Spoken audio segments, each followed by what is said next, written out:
Authentic way of બાજરાનો રોટલો. તે તું કહેતી હતી ને રોટલા ખાવા આવું સમારે. Bajra or pearl millet.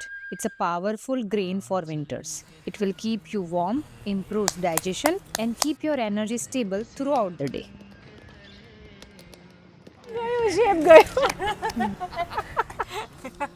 Fail.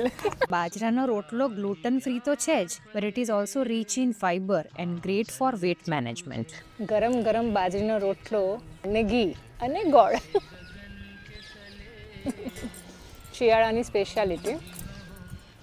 રોટલા સાથે કંઈ પણ નહીં હોય ને તો બી એટલો જ સરસ લાગે. એમ કહું છું કે આંટી જેવો એકદમ ટેસ્ટી રોટલો અને એકદમ સોફ્ટ મેં મારી લાઈફમાં ક્યારેય નથી ખાધો. સાચું કહું છું. I always say nutrition is not about fancy food. It is about going back to our traditional recipes.